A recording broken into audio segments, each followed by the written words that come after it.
Tired of the everyday routine? Ever dream of a life of romantic adventure? Want to get away from it all? We offer you Escape. Escape, designed to free you from the four walls of today for a half hour of high adventure. It's time to escape with an exciting story of men and women whose dramatic lives will carry you beyond the horizons of the ordinary scene to a fascinating world of secret enterprise, strange experience, unforgettable adventure. The charmed world of Escape.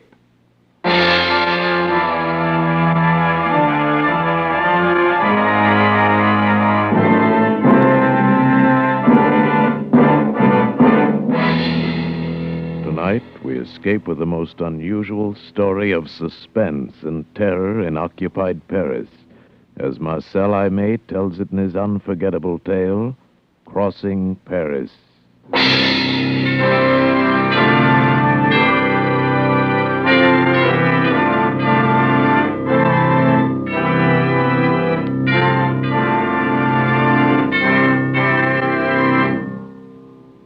If you had been in Paris during the occupation by the Nazis, the filthy Boche, you would have seen a lot of interesting things. You might even have caught a glimpse of me stealing through the streets at night as inconspicuously as possible for a man carrying a heavily loaded valise in each hand. These valises were lined inside with canvas to prevent the leakage of any telltale drops of blood. And they belonged to my employer, Monsieur Jamblier, in whose cellar the original butchering was accomplished. Quite often I worked with an assistant carrier, usually Le Tambo. One winter afternoon I set out to meet Le Tambo at the Café Voltaire on the Boulevard de la Bastille. The trees were bright with frost, and the day seemed dying of cold. It was nearly dark when I reached the Café Voltaire and went in. I went straight up to the bar. Pierre, what will it be? You look cold enough for a brandy. I can drink brandy in any season. So can Le Tambo.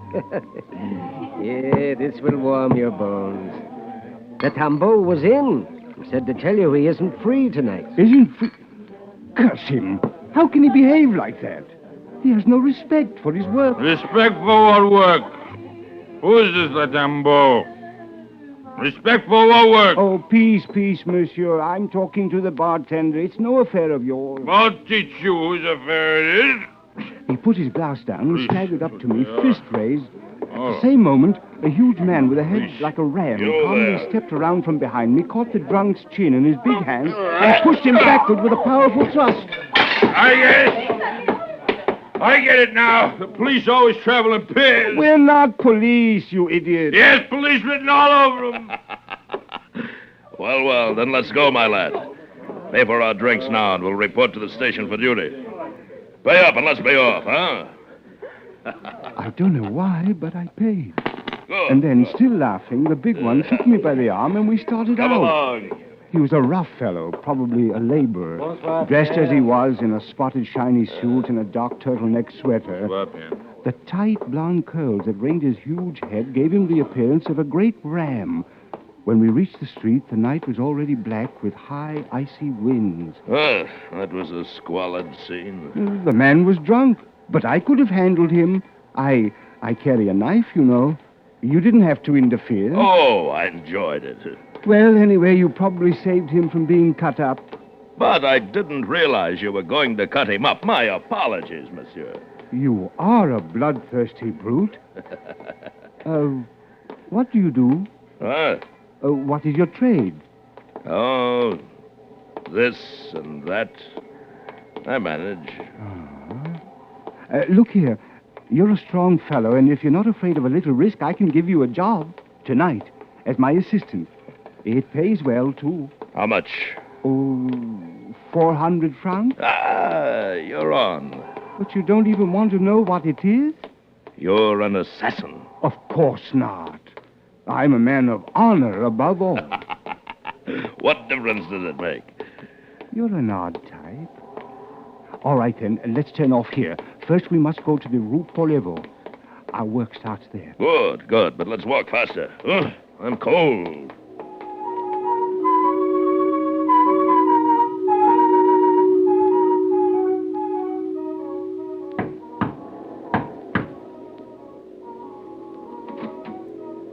Who is it? It's me, Pierre. Who's the other one? Le Tambo ducked out on me tonight, so I've asked my friend Grand Gilles here to take his place. He's all right. Hurry then. You're late. We followed Monsieur Jamblier across the cellar to a thick table where stained white cloths cover a shapeless form. He proudly removed the shroud, revealing a whole hog which had been cut neatly into a dozen portions. Then he stood back and allowed us to feast our eyes. He's a beauty. No? How much does he weigh? 200 pounds. But divided into 4 valises, you'll manage him all right. It's easy to see you've never carried 100 pounds of black market pig about Paris. You're wasting time. Hand me a valise under the table there. Where does it go tonight? To Montmartre, butcher shop, in the Rue Goulancourt, number 43. And one thing now. To arrange his deliveries, he must have the meat there by 2 a.m. If you are late, he will not accept it. But, Montmartre... It's no distance for a young man like you, but... How much are you giving us? Now, Pierre, a bargain is a bargain. But Montmartre, that's a different matter. You know perfectly well I can't risk keeping the pig here, and it's too late to get anybody else to carry it. Carrying 200 pounds of black market meat all the way across Paris in the dead of night with the police lying there in wait for us at every turn along the way... All right. You get 50 francs more. I want respectable pay for my work. No, not just a tip. 500 then.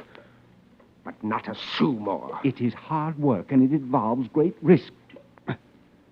600 francs. Monsieur Jamblier, tell me, is this really number 45? Why do you ask that? For no reason at all, because I know the answer. Monsieur Jamblier, 45 Rue Paul-Levaux.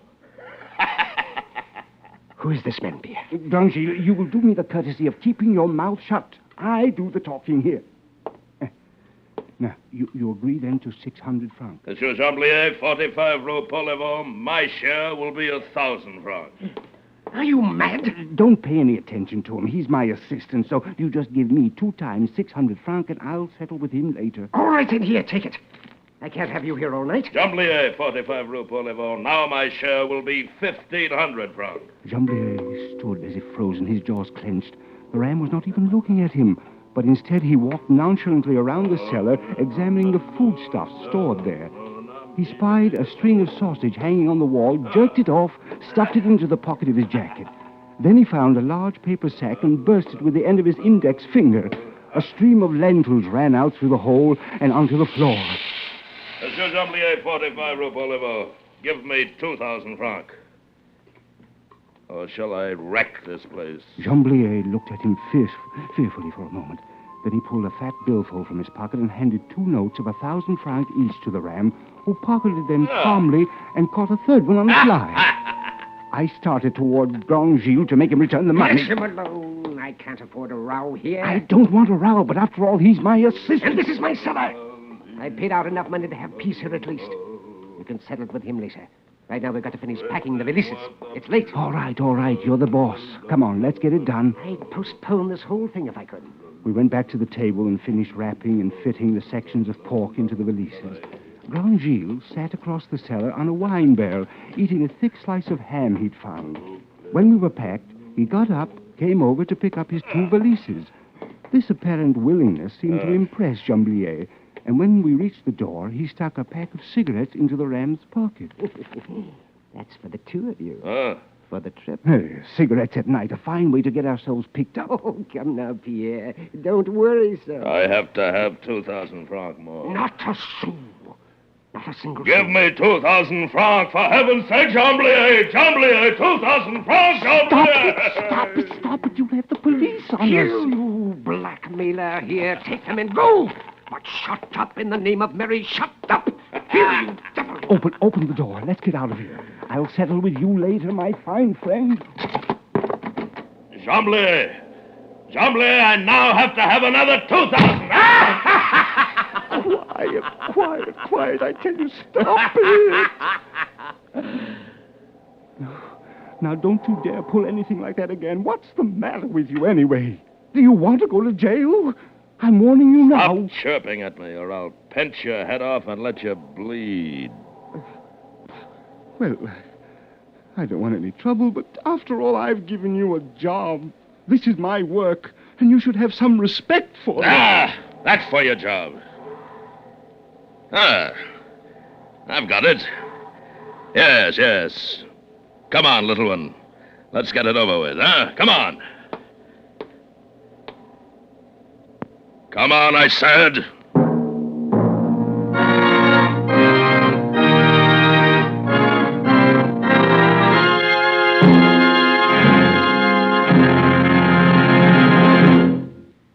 It's the obligation of all of us to participate in the effort being expended to protect democracy.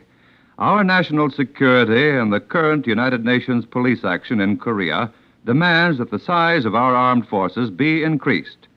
If you're between the ages of 17 and 34, support the United Nations police action by enlisting in the United States Army or Air Force. Men are vitally needed for important jobs in all departments of the Army and Air Force. Strength is needed in the Far East. To have strength requires manpower. Young men who are eligible for selective service have the vigor and imagination that are necessary for an effective Army and Air Force. Volunteer to serve your nation. Be a part of the Army and Air Force and take part on your own team of young men. See your local recruiting sergeant and volunteer to enlist today. Do it now. Yes, if you're between 13 to 34, enlist in the Army or Air Force now.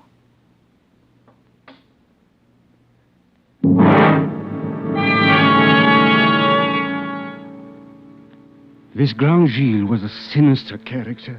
He'd blackmail Jamblier out of 5,000 francs and then threaten me with I don't quite know what. Still, there was nothing to do but follow him. It was too late to get anyone else to help me carry Jamblier's black market pig to Montmartre.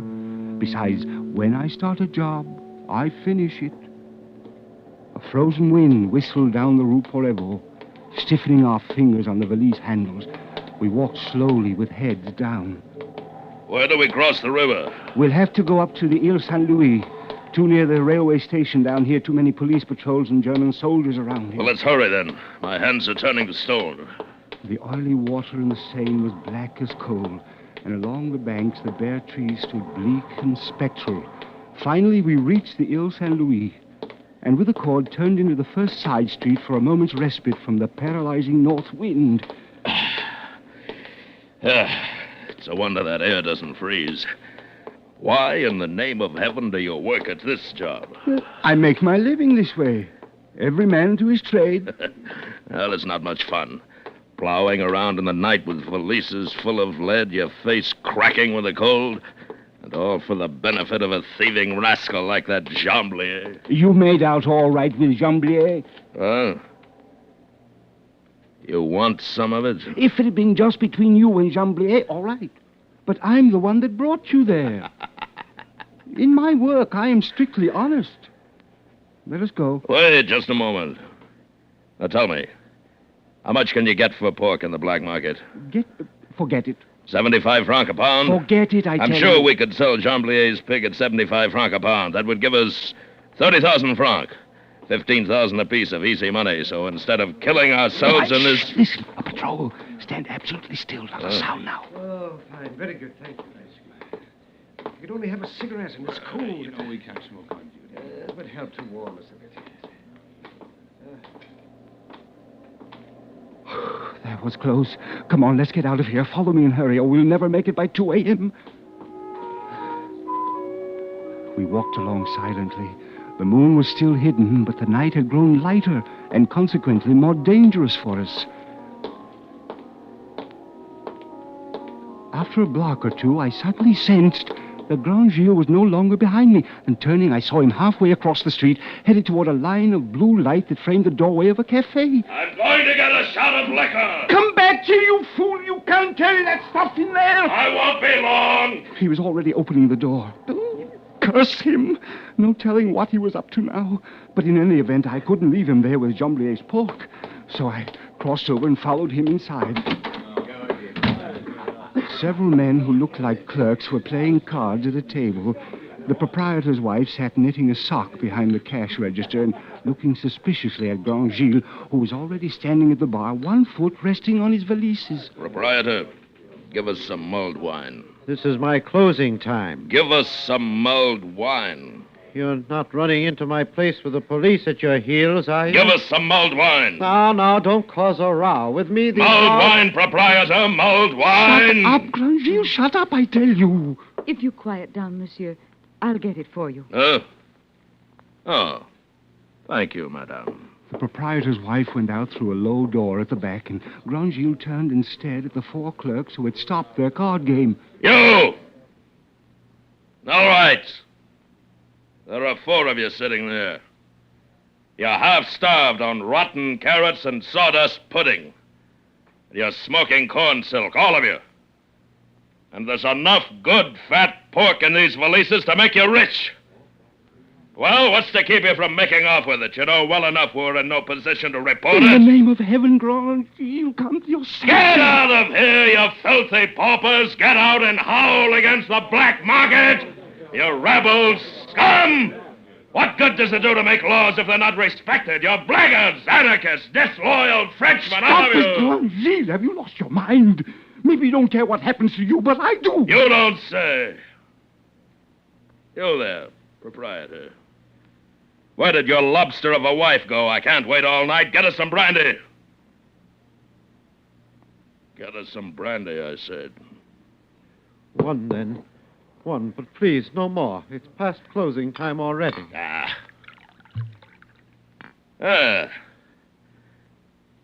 Here's to you, little Pierre. You who are as timid as a girl, but whose charm I cannot resist. Your valises full of pork that these cowards refuse to take, I will carry as far as Le Havre on foot, on my knees, for you. Here is your mulled wine, monsieur. Oh, but you have... Give it to me, madame. Give me your pitcher of mulled wine, huh? She approached him with hesitation and placed the pitcher on the bar. Thank you. The ram reached out, seized it with both hands, and heaved it with all his strength against the wall shelf, where it was shattered on the belly of a full bar. The unhappy couple dared not even turn their heads to ascertain the damage. Excellent, excellent.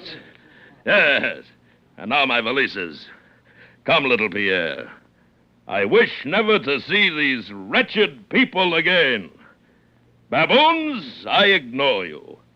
I erase you from my memory forever.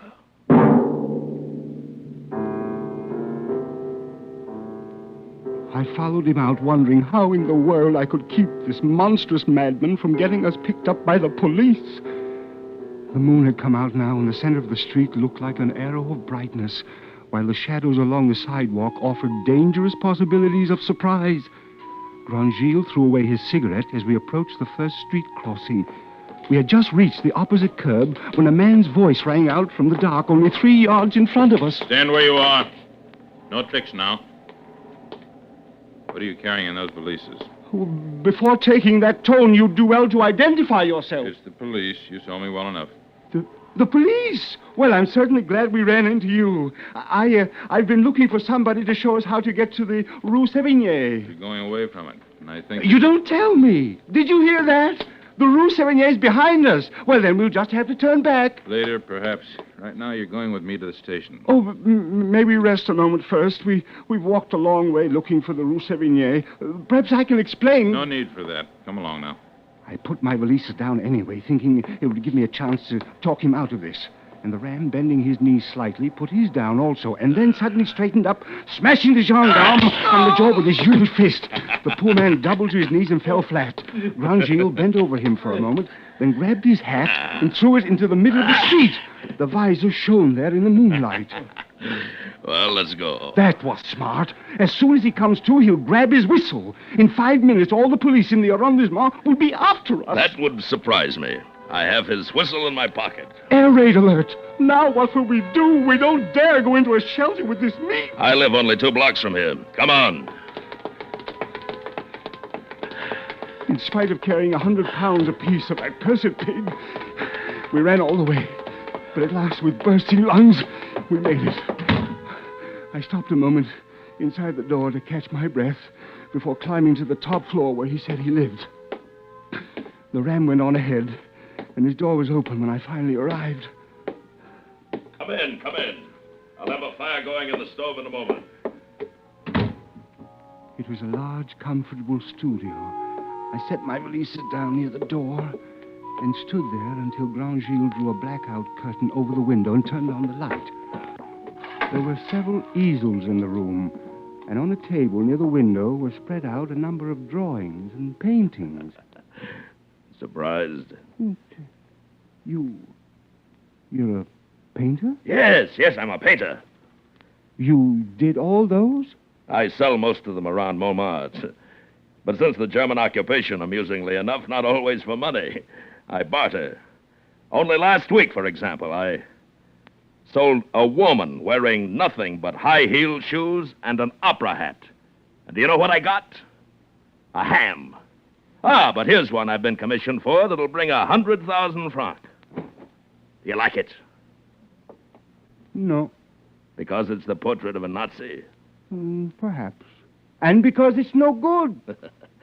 You're still angry with me, aren't you? I don't know what to think of you. Think what you like, then. I'm going to eat something. The stove had commenced to glow, so I sat down in a big easy chair next to it and soon became drowsy in its pleasant warmth. And then a bell started ringing somewhere and woke me out of a sound sleep. Grandgilles speaking. Susie. I'm sorry I couldn't make it. No, Pierre Martin and I would... What? No, you don't know him. Pierre Martin is a little gutter rat who works in the black market. Yes. He gave me a job, the poor idiot. Oh, I had great fun. Wore dirty clothes, played the role of a tough, a Satanist, a thief. Oh, it was very amusing, I assure you. What? So that's it. Oh, no. Slumming. He was slumming. I must tell you all about mocking it. me. Making fun of my Just work. wonderful. Laughing to himself all the time. I'll show him. Pierre, such temper, little one. Oh, now, don't be angry. You dog! And I thought you were hard up. I wanted to help you. And you, the gentleman, treating himself to a taste of what I suppose you call the underworld. Like a stinking tourist. Is there a reward out for you, Pierre? It's stealing, that's what it is. You should have left the work to a man who needed it. You have no honor. No respect for work. You're a filthy rat. Oh, but I have. Come over here. Look, I drew a portrait of you while you slept. Perhaps you will like this picture. I don't even want to look at it. What do you think I am? Me, I earn my keep. I work hard. You and your Nazi 100,000 franc commissions, you've done everything to make trouble for me. My work is amusing, eh? Well, I'll show you what I think of you! Here, what are you up to? I ran across the room to the easel that held the portrait of the Nazi, plunged my knife into it at the top, and ripped down. No! I was about to slash it across the middle when Grandgilles' huge body smashed into me, and we fell heavily to the floor. He had me by the throat. I was slowly choking my life out with his thick fingers. I began to beat the floor in agony with my open hand, when suddenly I struck the knife with one hand and seized it. My eyes were turning back in my head as I slashed out at his wrists. He let out a howl and sat back watching the blood drip from one hand. I was too weak to move, so I lay there holding my knife over my chest, pointing it at him. Suddenly his eyes went white with insane rage, and before I could move, he threw himself on top of me again. And then rolled over with a faint moan. My knife had been driven straight into his heart.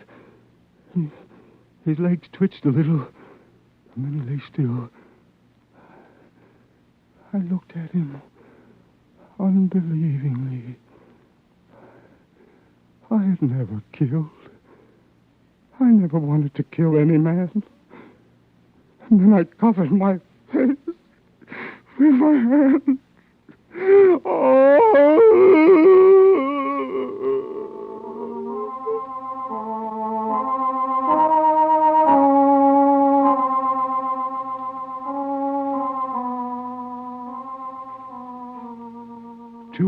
later. Faint with exhaustion, I had delivered all 4 valises to the butcher shop in Montmartre. All right, I've waited. It's all there. Of course it is. I'm a man of honor, monsieur. I can see that. You made it on time, too. But didn't you have an assistant? I understood from Chambly... It seems that my assistant, monsieur, did not really need the work. I was forced to dismiss him. Well, anyway, you made it. Oh, yes, I always finish any job I start, monsieur.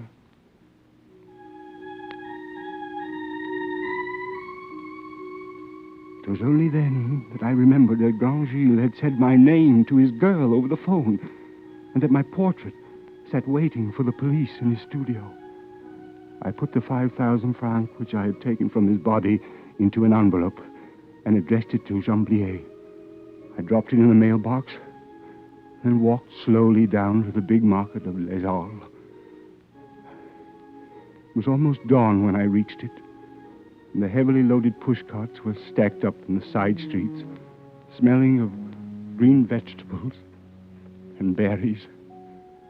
The gutters were slippery with garbage, and a lonely woman in pink satin pumps was staggering wearily through the filth at the end of an all-night souse. I sat down on a curb and watched her and said to myself, we none of us do what we wish to do. Believe me.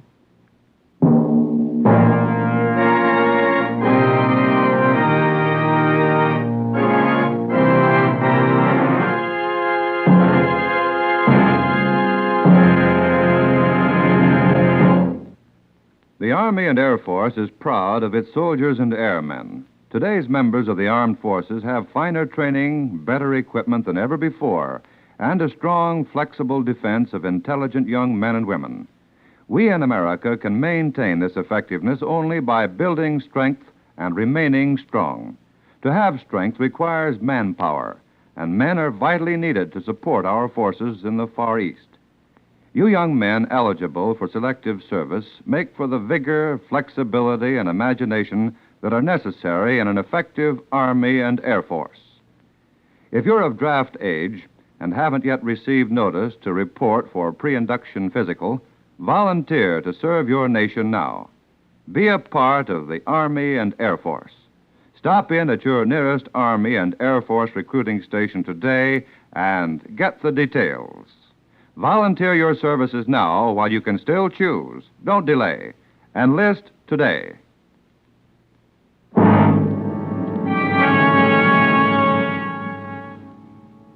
Escape is produced and directed by Norman MacDonald, and tonight has presented Crossing Paris by Marcel Aimé. Adapted for radio by John Meston and starring Jay Novella with Bill Conrad.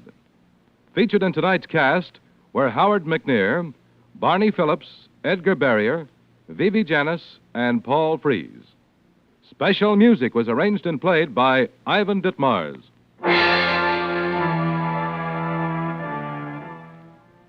Starting next Thursday night over most of these same stations, radio's outstanding theater of thrills, Suspense, will return to the air.